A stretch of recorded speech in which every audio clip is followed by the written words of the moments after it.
Hey, everybody. This is Andrew Greenberg, Bill Bridges, and Cornelius the Gannock. All over Now with again. audio. Bill Bridges Oh and Andrew boy. Greenberg, of course, have been involved in writing this Fading Sun stuff for a while. And It is Sam and good to Avenett has know been one of the our great artists and writers involved in this all along.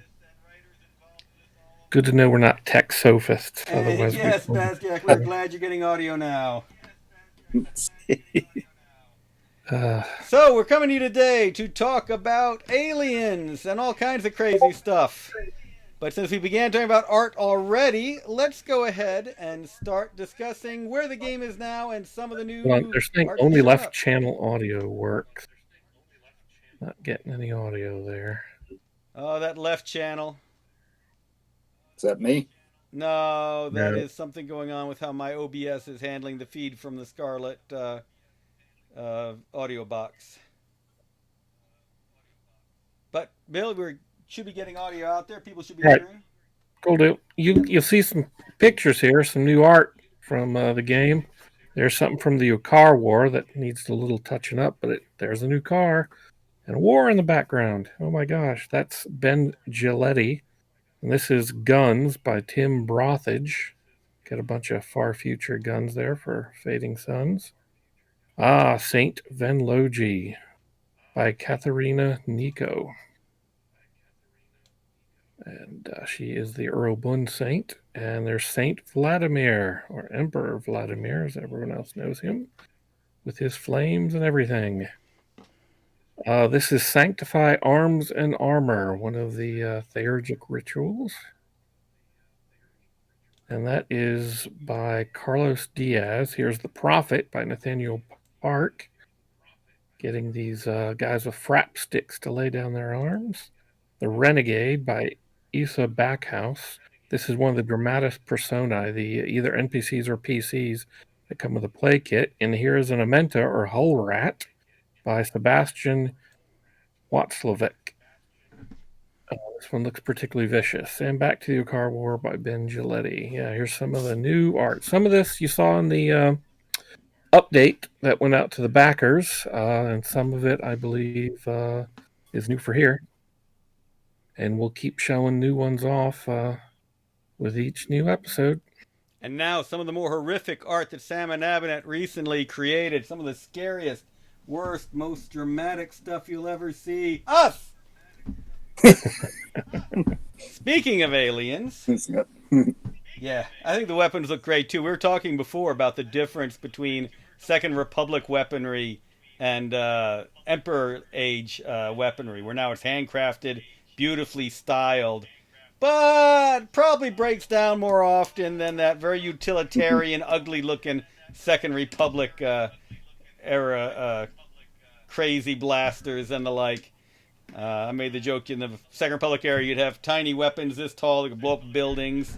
And now you've got these giant, beautifully stylized blunderbusses that are lucky not to put out your own eye when you fire them. But a lot of beautiful art coming out. That was an Urukar. Oh, there's some question about the Urukar. Bill, why don't you tell us about the Uh, Urukar? well, nothing particularly new. It's just the Ukar. That was a shot from the Ukar War. Um, the eyes need a little touching up because I forgot to tell the artist that they're all black, just like the Urobun. But otherwise, looks great. I'm really happy with it. Awesome armor and good body markings. There's an audio echo. Is that from me or from someone Sorry, else? my audio just popped back in the. That was mine. I'd had the Okay, Twitch thing turned off, and then I don't know how it popped back on. got it. Cool. Thanks for pointing that out.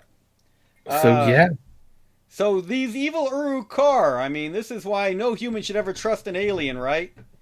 I mean, Urukar, all alien exactly. are scum, just like the Urukar, right, Bill? They are perfidious. It took Perfidy. Patrick Palamedes to stop them. Well, Back in the Ukar War, yes, yes, as we will be discussing with aliens here, it's not always nice to them in the known world. It's too bad, but that's the way it works. but humans have always treated outsiders well, isn't that correct? Yes, right. Always. throughout history, we've been great until we got to space, and then it all went to hell. Yeah, until then, we always loved our outsiders, always brought them on in. Sam had a lot of fun writing the Kurgan book, which was a very nice look at how humans could dislike each other, even in a future setting. One thing that you touched on pretty nicely, I think, was talking about the Kurgan mindset and the way they viewed folks. And that kind of had a nice alien tint to it, how they saw non-Kurgans, how other humans almost seemed alien to them in their ways of being, ways of doing things. Can you talk a little bit about humans can be aliens to other humans? Well, that's that is my own viewpoint seeping through. Actually, I am prejudiced against the human race. I don't. Present company accepted. You're the good ones. That's all of you on stream too. Yes. As Lovecraft said to his wife, "I didn't mean you. You're one of the good ones." Oh. Yeah, Lovecraft is an interesting one when we talk about aliens.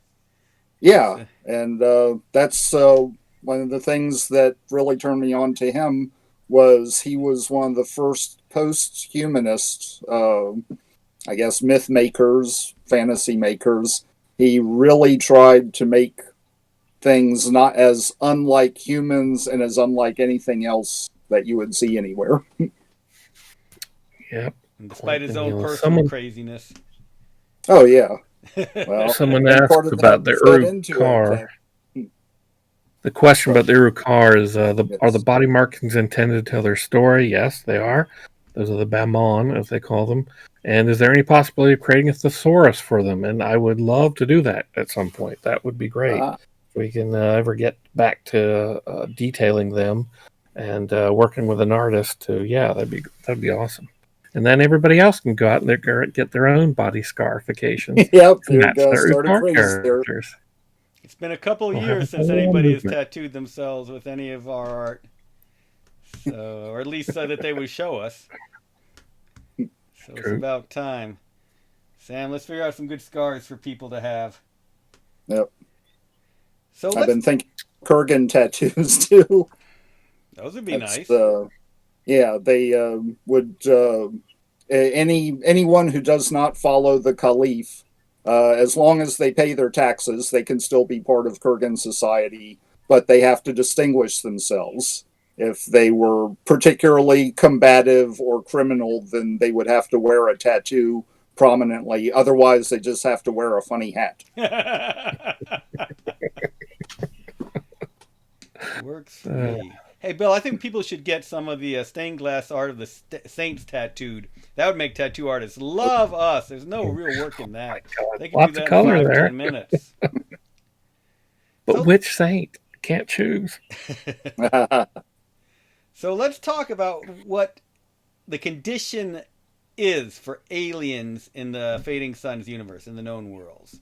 What's the role of aliens officially in the universe? Officially, well, I mean, they're legal. You can't just shoot them on sight, can you? Even though that's how it should work. Cannot shoot them on sight. Not like the good old days. Definitely.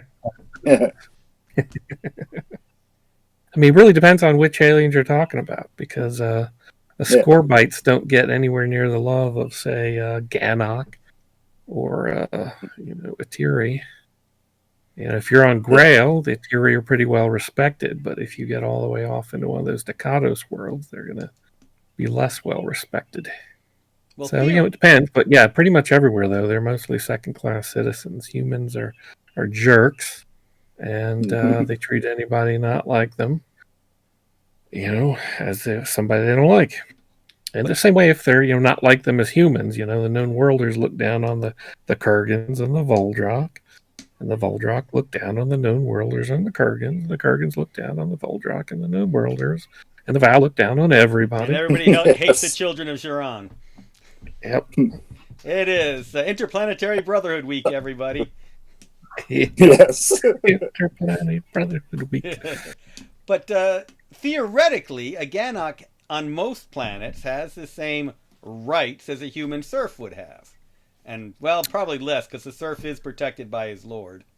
Or her Yeah. lord. Well, I mean, it depends. I mean, some of those aliens are going to be, yes, they do have some reservations where they have their own, in a sense, laws and sovereignty. But when they're off that, they're probably going to be, beholden to a particular lord of whatever land they work on, which is why a lot of the aliens tend to run for the guilds to get some, personal protection and some rights and some respect. Rarely do they go into the church, but they can do that too. They're, especially a Tiri, they have a very different, theology, but the church tends to look at them as angelic in a way, so they kind of like having them around in proper church robes and stuff. They're pretty. Yeah, exactly. But wasn't an Obun one of the prophet's disciples? That's true. That Saint Venlogia, who we saw in the art, was one of the disciples. She doesn't always get the respect the others do because people are uncomfortable having an alien jumping around with the prophet, but she was definitely one of them. And in some legends, Saint Maya was actually a Shantor and not actually a human, depending on who you listen to. Blasphemy. So, exactly. Old horse-faced Maya was nothing like a Shantor. She was just sad, had a very long face. That's Horus you're thinking of, I think. Of course. Horus, of course. All right, but aliens do have reflective souls. They can blemish their No, they do. It's just they have all these pre-reflective wrong ideas that have to be, kind of beaten out of them at times, or they have to prove they've, moved past them. We can cleanse it it's with that whole bleach, colonization thing. We're going to bring civilization to these, savages, and teach them all about, the right ways of being. Why, Voldrock space is a little more, accepting of aliens. There aren't as many of the known world's aliens in Voldrock space, but the ones that are there, such as the Ukar and Obun on Voldrock worlds, and they've pretty much mixed into Voldrock society pretty well. And as a matter of fact, a lot of the Ukar and Obun live together in the same communities on some of the Voldrock worlds. And then there are the Ishkin, who they mix with the other Voldrock nations also. So, it's a little bit better lot for an alien out in Voldrock space. But they do pretty much have to then be like Voldrock, which is a pretty war-like society. And if that's not your thing, then you're kind of going to be an odd person out. That hull rat is terrifying to look at, Phantom of Truth says. Yes, yes, it is. You don't want to be crawling back there to try to knock down that Sather damper and find that thing instead. You don't want to see the one running around Sam's office. Yeah. Yeah, the hull rats, yet more fun from Severus. Escorbites and hull rats. Two great reasons. And I should mention for those tuning in here who don't know, just one of the reasons we asked Sam on today is because he's written a lot of aliens for Fading Suns. He wrote the Tiri way back in the Player's Companion a long time ago. Wrote the Vorox book. Besides all that Kurgan stuff, they're aliens too, even though they pretend to be human. We all know they're not. Probably reptiles under that skin. And a lot of stuff. Yeah. But Sam also goes way back to White Wolf days too. A lot of stuff for Werewolf, Black Spiral Dancers, Book of the Worm stuff. One of my favorite books, Chronicle of the Black Labyrinth, which I wish more people had read and remembered. Yeah, got some good reactions from that one. Lots of fun vampire stuff, especially art. Yep. Yeah, that's actually what I started there, doing vampire drawings. Good sick fun. So, Bill, it sounds like it's best for aliens to just go ahead and adapt to human civilization, fit in, become like everyone else, right? That's exactly what they should be doing. The party line is, at least. They don't have any. Although there's that little organization called FAR, the Frontier for Alien Rights, who doesn't want to do that. And they're a thorn in everybody's side. But none of these. And then there's the fact. What's that? I was going to say, none of these cultures have any history worth remembering or any cultural traditions we should know anything about, do they? Well, that's the crazy thing. It appears that Emperor Alexius is soft on these guys. He hasn't gone too far yet on giving them rights, but he's upheld a lot of rights that are actually, in ancient laws and stuff that are still around that people were trying to ignore for many years. So he's considered by some a possible savior for these little aliens, such as among the Shantor and such. We'll see how far that goes.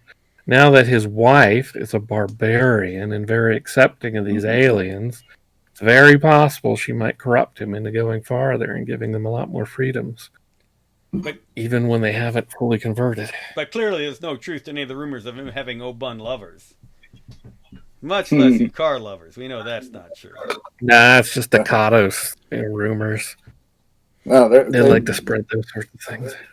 They were just trying to read their tattoos. It's completely platonic. It's academic.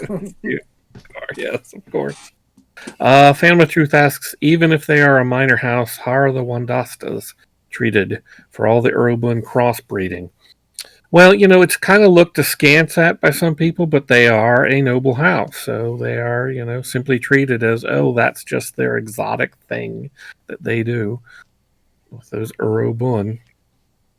So they're accepted. They have the, get out of, prejudice free card by having a noble house. And any rumors that the Akados have interbred with aliens is purely spurious and inaccurate. But well, don't say that. It's no fun. That's why people come to the parties. They want to see the action. And the Lee Halan gave that up a long time ago. That went out with Leonardo the Magnificent. That's right. Yeah. That went out with the last multi-baby sacrifice party. Yes. Oh, those pre-conversion demonic Lee Halan. Yep. Well. Let's talk about the Vow connection to some of the alien races. So the Vow, we think of as a race, but in fact, there are a number of races that make up the Vow hegemony. And then there are races outside of the hegemony with Vow connections. The Hiranem are one example. We're still not sure exactly what the Vow connection is. Yeah, there's some sort of connection with them. There's a deeper connection to the Ganesh on Apshai. And that was when humans first met the Vow, when they started screwing around with the Ganesh. And the Vow came in and pretty much made it clear the Ganesh were their protectorate. And that created all sorts of issues until the prophet went on his embassy to the Vow to bring about peace and love and joy, and then the jump gate accident and no more prophet. Damn those Vow! Right. But the Vow didn't move any further. They seemed to be just to sit back and wait and watch sort of thing. But yeah, they've got a whole host of other alien races out there in the hegemony, but they almost never make it into the known worlds. But you're saying the Vow are responsible and they have equal status as citizens. What's that? The Vow are responsible for the prophet's death? Well, some people believe so. No, he just horrors disappeared in the jump gate. Who knows what they're up to? And that's the problem with trying to be prejudiced against alien races. There's always someone going to come around who's bigger and badder than you are. Mm-hmm. And that's the Vow. But luckily, they're not that bad. They're just sitting watching. Just don't tug on their cape too much, or, Yeah, but who knows what strings they're pulling behind the scenes. Right. And then, of course, the symbiotes. They're aliens, too. Let's not forget all that. And they can convert, other aliens also, not just humans, except for Ganok. Mysteriously, Ganok are immune to symbiosis. You sure Cornelius doesn't have some symbiote spores in him?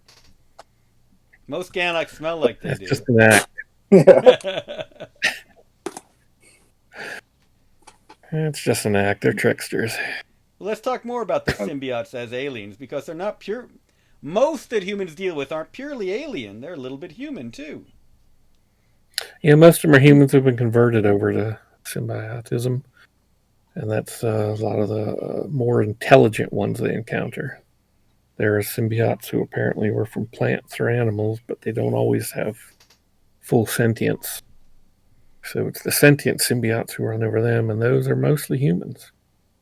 And all that ultimately seems to trace back, it seems, to some sort of biogenetic experiment done in the Second Republic on some sort of alien race that had been discovered. Not necessarily a sentient race, but some sort of organism that was then screwed around with, and then when something went wrong, was pretty much shoved off into some world that gate was forgotten and closed until much later it opened again, and out they came.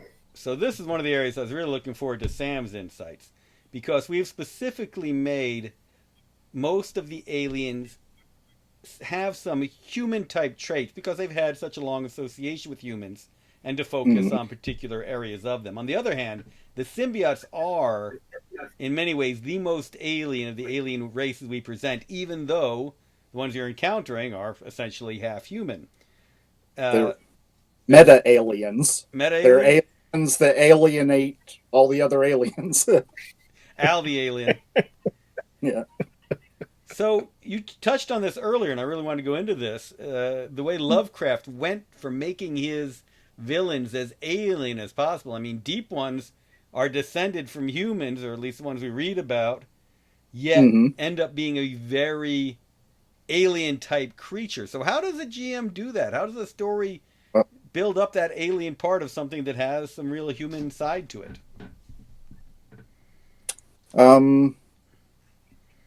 I don't have a specific thing. I think finding a common motivation, maybe. I guess the easy way is when you have enemies or antagonists, they find a common enemy, and the enemy of my enemy is my friend, and then they have that in common. Well, that's the Voldrak too. The Skay nation were invading the Voldrak worlds, but then the symbiotes started attacking, and they teamed up with the symbiotes to turn back. I mean, the Voldrak to turn back the symbiotes, and so then they were admitted as another nation among the Voldrak star nations. What I always loved with the deep one, they was human. The symbiotes polarize everyone. I'm sorry, about the deep ones? Well, the trick with the symbiotes is you do what Alan Moore said happened to H.P. Lovecraft, and that he had a traumatic experience under the boardwalk at a beach as a kid, and ever since then, anything that's jelly-like or tentacle-like or crustacean-like, it's just a source of trauma for you. Hit your buttons. I was going to touch on the whole turning from human to alien in the deep one, which I thought was a great part of that story. You've got that's Innsmouth, and that's I think that's a lot of people. That seems to be the key interest in Lovecraft, is that. Well, we can't talk about it without spoiling the story. That's what I think from went on 100 years ago. I think we can spoil. Spoiler alert! Spoiler alert! But at the end of that story, the narrator finds out he's one of them, and he starts talking like one of them. He converts, and that's another way of finding the human in the alien, or the self in the other. In relation to that, I did want to talk about something I did with the Atiri. Was a lot of times when aliens are depicted, they seem kind of generic, like they all share the same culture, their planet has the same environment all over. And with the Atiri, I wanted to get as many birds of different types of feathers. There's the Atiri that most known worlders know would be the noble ones that most resemble birds of prey. They're the eagles and the hawks, and the real tough-looking ones. But there's also, little robins and finches that, have their tidy little home life and keep to themselves, and sort of the nation of shopkeepers type of stereotype. And then there's all the tropical parrots and birds of paradise, and the real colorful ones that are very flamboyant and expressive, and And they get out in the known worlds too, and tend to be like performers and choristers in the church and stuff like that. They're the real good mimics. And something I was hoping to develop in the new edition, which I don't think I even touched on it in the earlier one, but if I get some more words to play with this time, I think Etiri waterfowl, sentient waterfowl.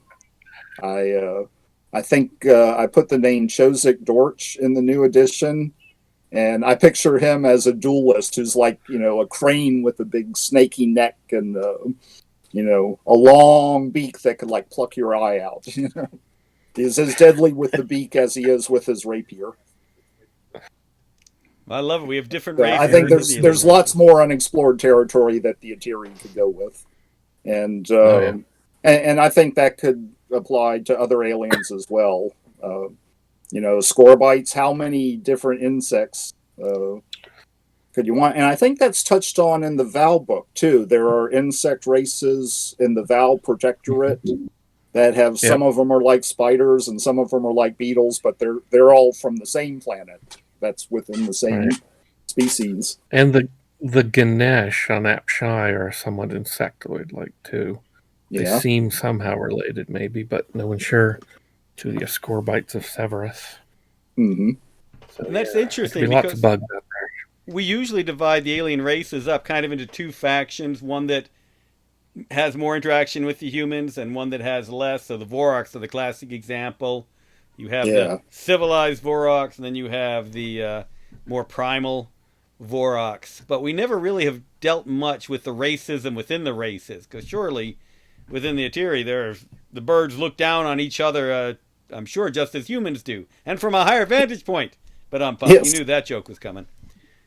But I'd throw in the flightless Etiri as being at the literal bottom of that totem pole. Literally shat on by everybody. Yeah, exactly.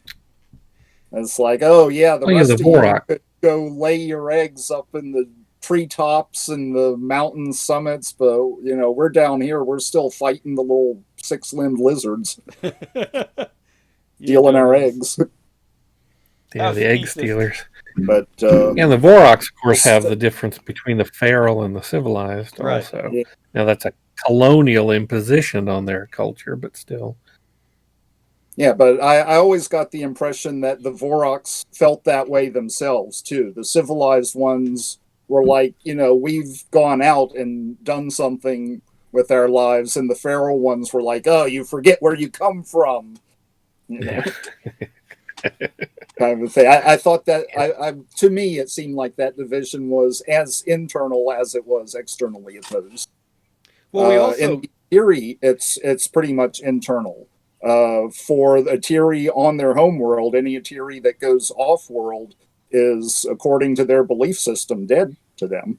Yeah, they've died. They've gone into the afterlife. Yeah. Strange stuff. Well, then there's the division in certain races who clearly have connection to the Anunnaki in their past, and others who we have no clue if they do or not. The Etiri don't have any direct, obvious, manipulations, whereas the Orowim actually have some ancestral memories of it. And, of course, the Urubun and Urukar have definite legends and myths about these things. Nobody really knows anything about the Ganok and where they started and came from. They were just found on Bannockburn. And who knows about all this stuff? Well, including symbiotes. There might even be an Anunnaki connection there, too. I did want to talk about the ultimate aliens who are the Anunnaki. And how little we know about them. Mm-hmm. I mean, we look at the jump gates, that's our greatest artifacts of them, and we see these vaguely human heads, and then these very not human heads, and then these who knows what they are. And it varies from... Yeah, the angel and the gargoyle, as they're sort of referred to. Who knows? And then the xenologists, some of them, not all of them, they don't agree on this. I think the Anunnaki had at least 2 divisions architects and marauders, and that they had some sort of war between those two. But nobody knows who won, or even if there was a war, and what the difference between them was. Some theorize that the marauders were behind the Uruk-hai, whereas the architects were behind the Uruk-bun, and they forcibly separated those two races way back in the past. But who knows? And the Vow don't seem to know much either. At least they haven't said anything about it. Nobody believes this heresy about the Anunnaki visiting humans early on and maybe messing with our DNA. Well, they're the most manipulated race of all. What? Perhaps. We don't know. Who can say? Scurrilous rumors. Scurrilous rumors. The most scurrilous. Hey, Chainsaw Gothic.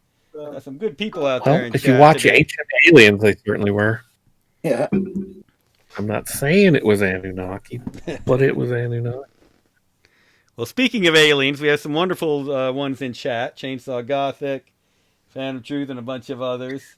So Chainsaw Gothic is always a fun one to weigh in on what it means to be alien and how to have aliens show up in a campaign in an alien way.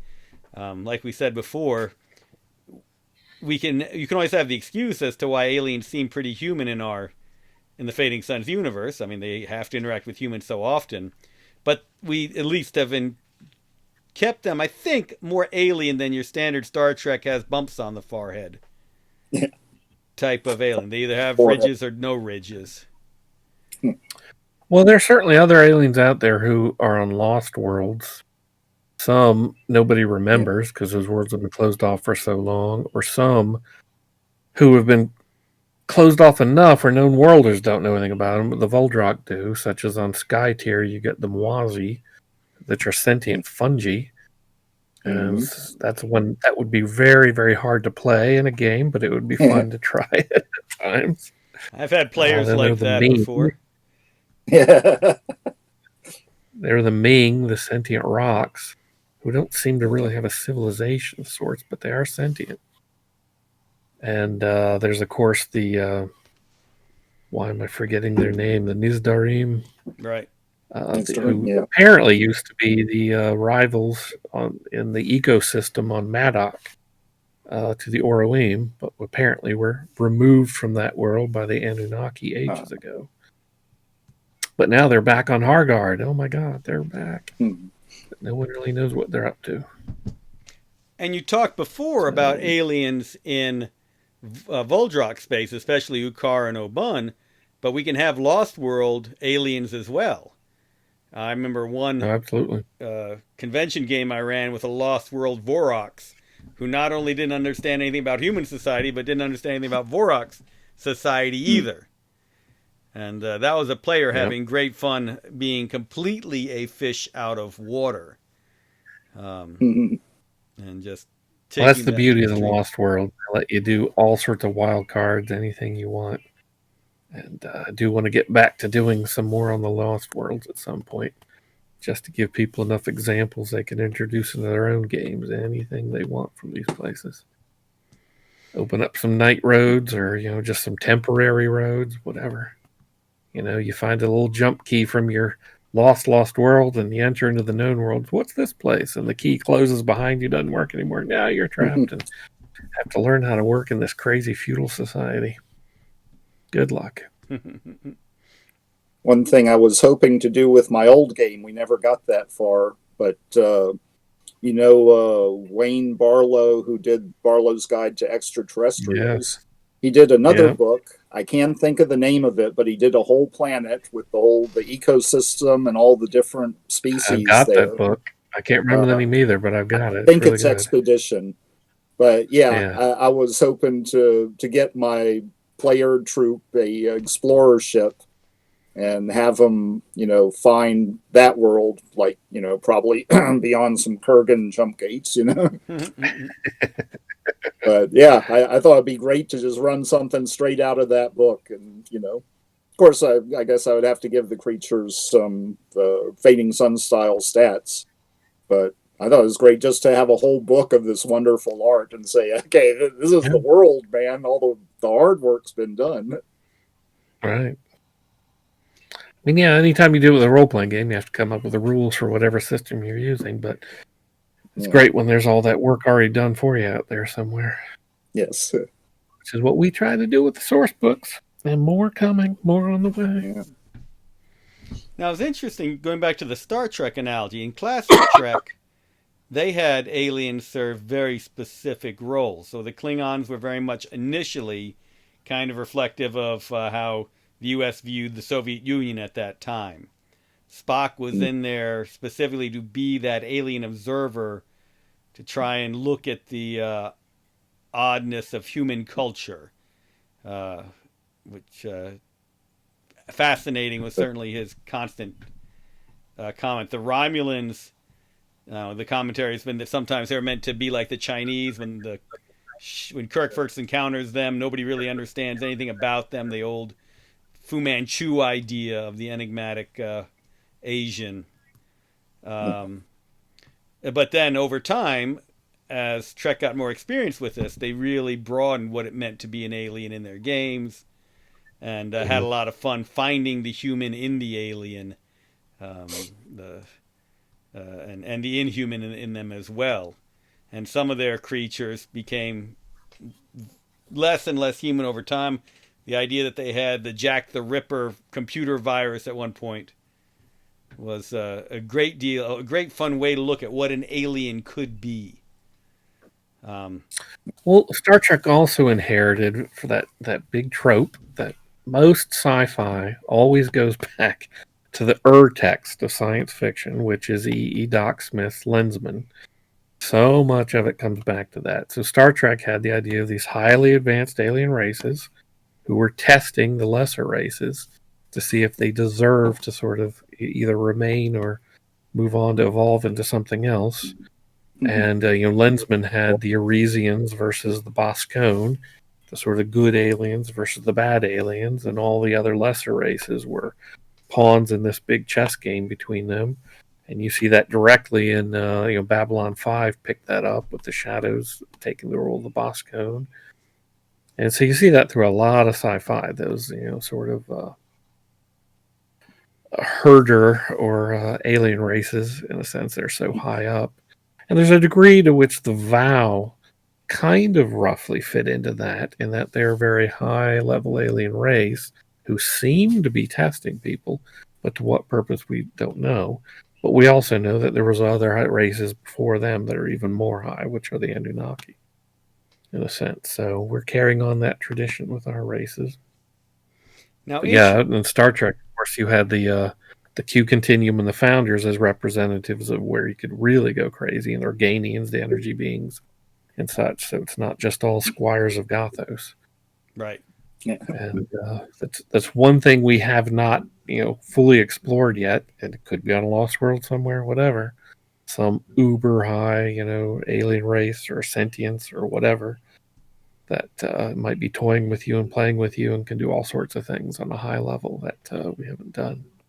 Now, this was something that we played with in the very earliest days of Fading Suns, when one of the main themes was what would religion look like to a interstellar human race thousands of years in the future. One of the things that came up was, would they follow alien religions? Would they worship greater aliens? And we specifically excluded that because we felt it lost a lot of the mystery and power of the spiritual side of religion, to actually have religion based on these physical entities.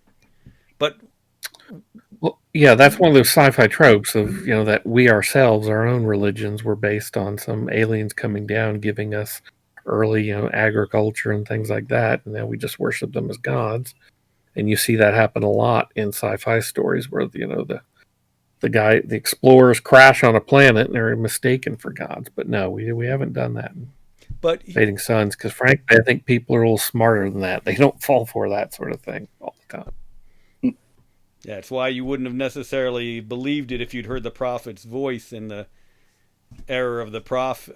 If you heard the Pancreator's voice in the era of the prophet, because technology can make anything sound like anything.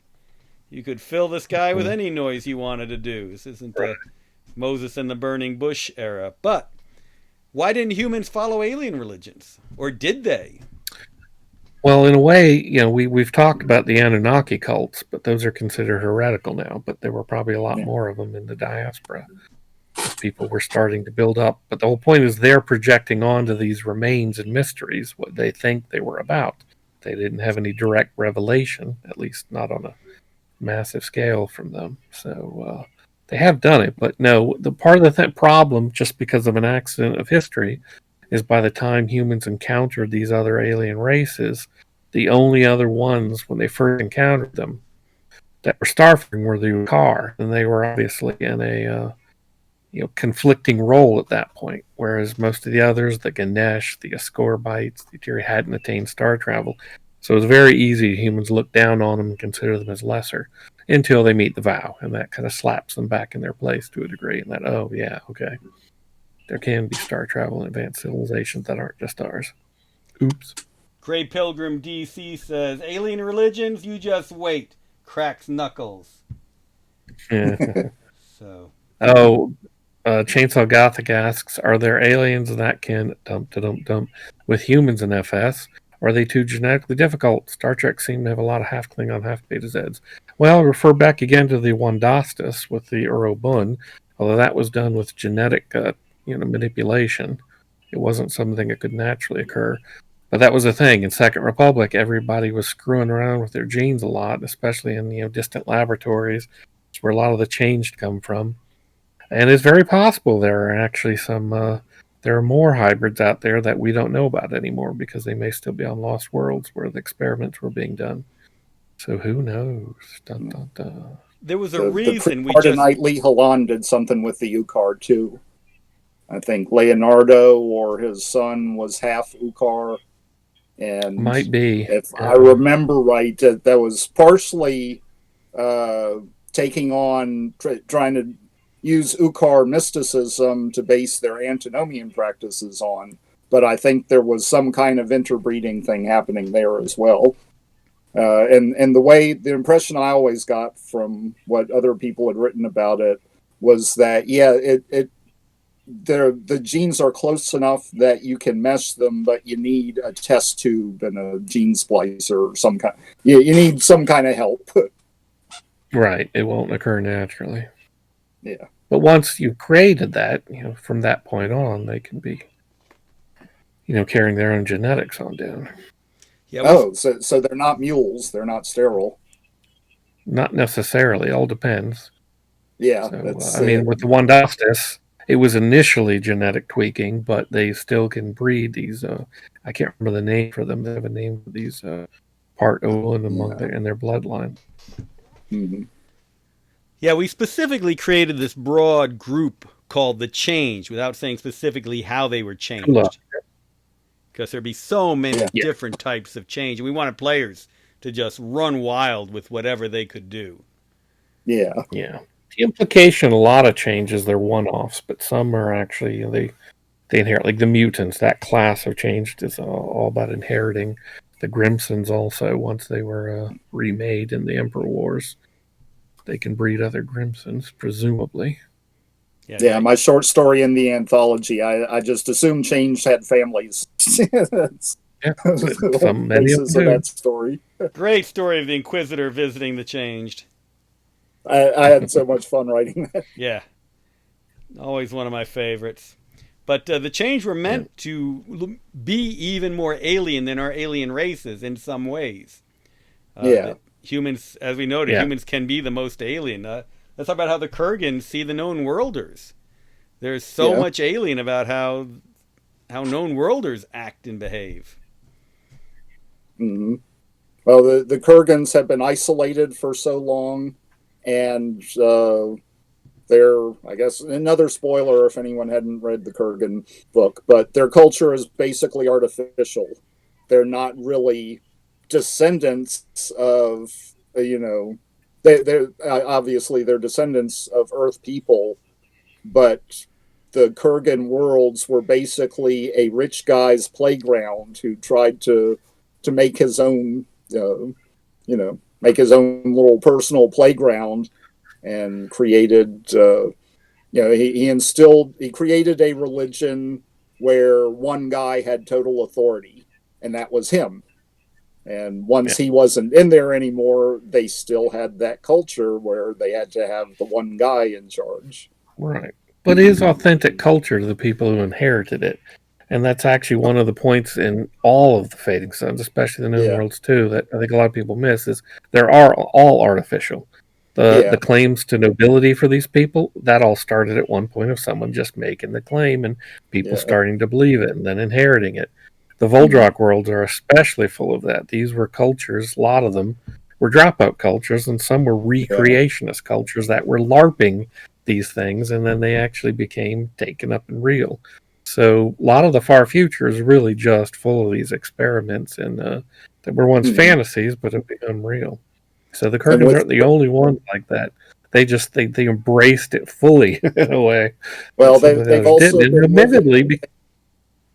Sorry, they've been living where they've been living for 1,000 years, so they have made it real for themselves, and they have a specific thing, the pilgrimage, that unifies those worlds and gives them an identity that sets them apart from everyone else.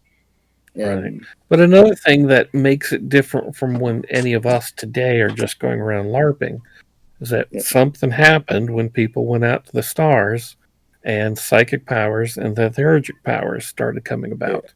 And that reinforces all these beliefs when they fit into these categories and stuff. So when someone is doing, Kurgan Caliphate theurgy, that's proving the truth of that culture over and over.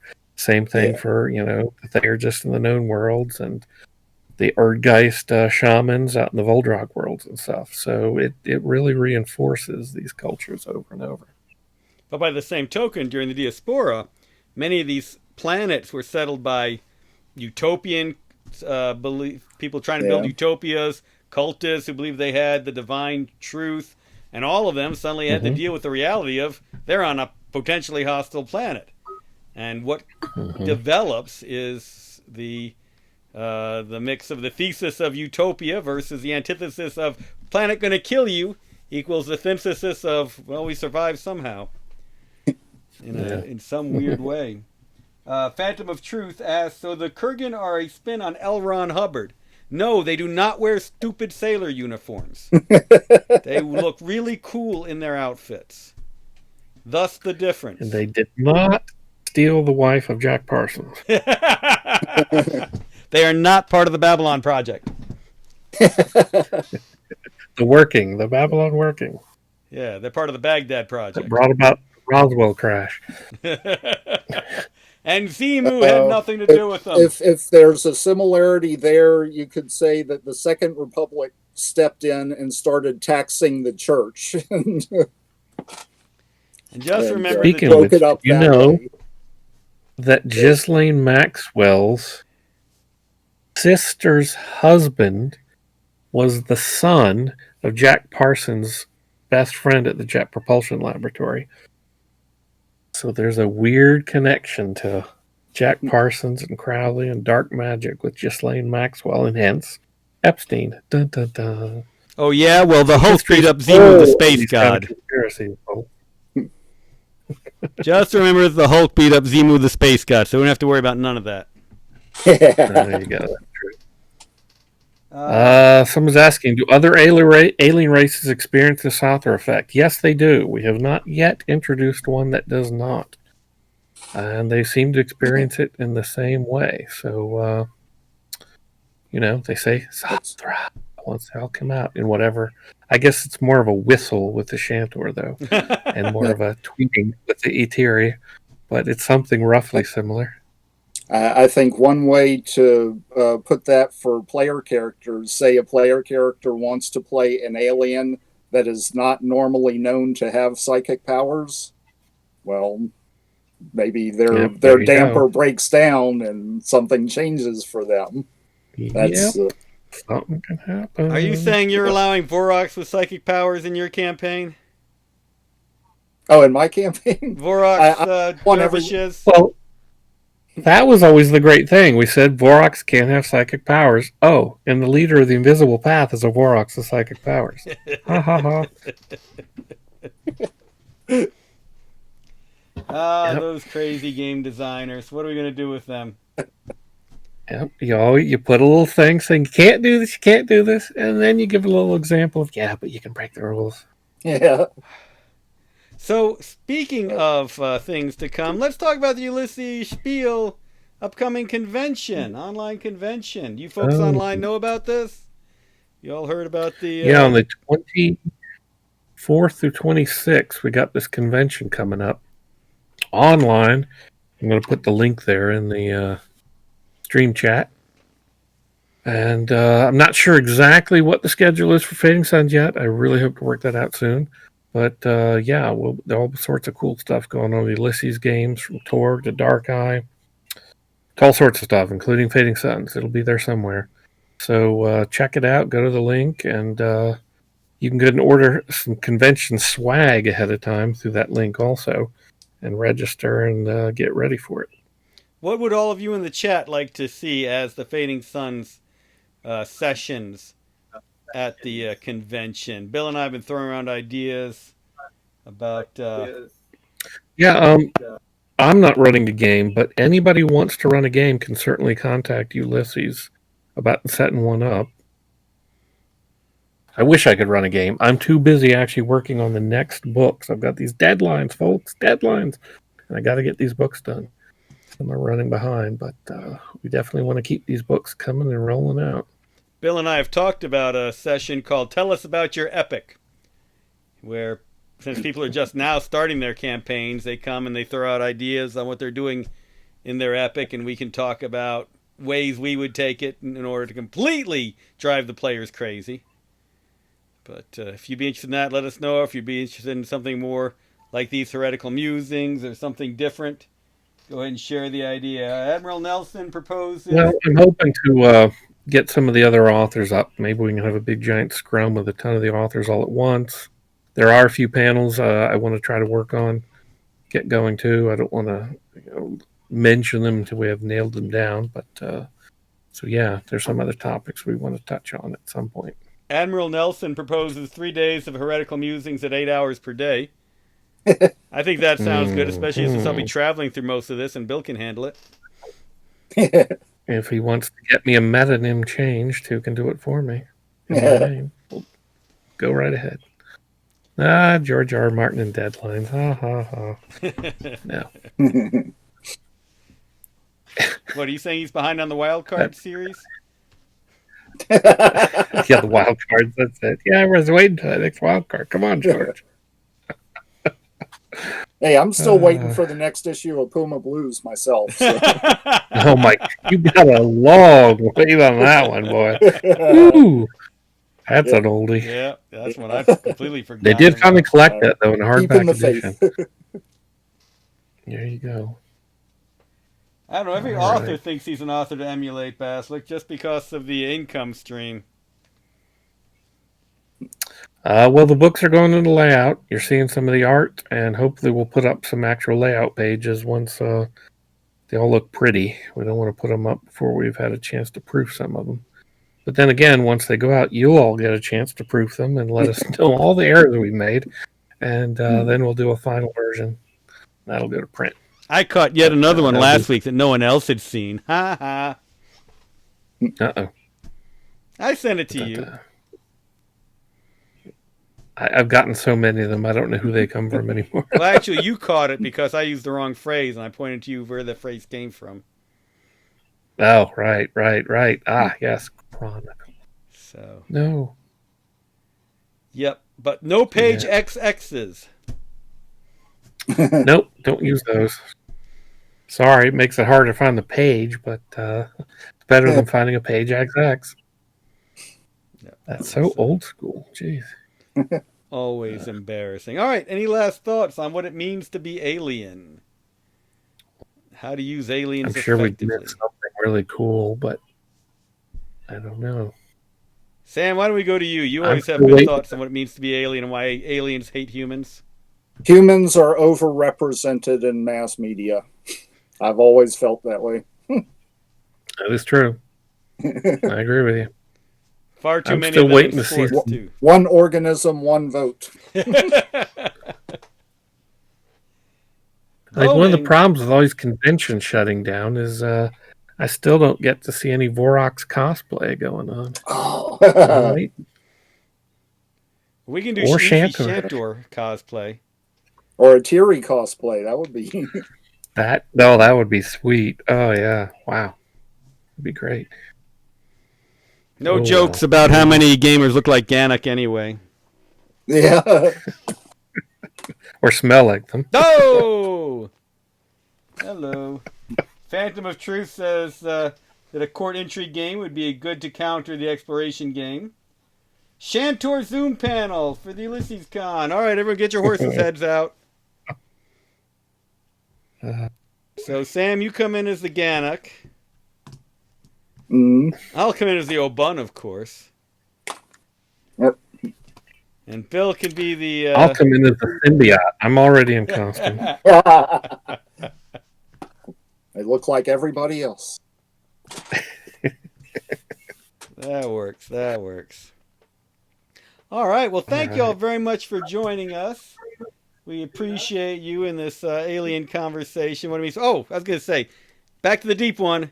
I think one of the best things is to show someone becoming more alien. So that's the fun of the symbiote. When you've got a human that everybody knows and loves and slowly becomes this freakish other thing, is ever such a delightful game. But that's all I want to say. There's a story, and I cannot remember the name of it, but anybody really wants to get into what it's like to be an alien. Oh my God, I'm blanking on the author's name too. But basically it's The Thing, John Carpenter's The Thing, from the point of view of The Thing. Oh, that's right. As a distributed intelligence. Oh, what and is the name of that brilliant. Story? Yeah. That is a great story. I can't believe I'm blanking on it too. It's not Michael Shea. What is it? No, Peter Watts. Peter Watts is the author. Let me look it up real quick because I should put it up in the category there. Yeah, that was good. Oh man, that's a really good short story. The Things by Peter Watts. That's right. From the point of view of the Thing. That's really good. That's right. Yeah, it starts out, I am being Blair. I escape out the back as the world comes in through the front. I am being Copper. I am rising from the dead. Yep. Yeah, there we go. Nicely done. Put in the link. Everybody can see it now. You go check it out. Good. Cool. So we're going to let all of you get back to your alien occupations. Preoccupations. Thank you, Sam, for joining us. My pleasure. I'm glad I could get it working this time. Looking forward to more of your scribblings and doodlings. Always. I'm planning to do a bunch of stuff for community creations? Yeah. I have all kinds of extraneous Kurgan ideas that I know will never fit into the canon, but that's I've got some like at the moment about half a dozen things that I've started that I hope to flood the market with extraneous Kurgan silliness. Eventually, but first he's got deadlines on psychic stuff for me. So get it, guys. Psychic stuff's coming. Sam's right now. I knew that. I foresaw that. All right. Take care, everybody. Thanks for joining us. Thanks for having me. Thanks a lot, guys.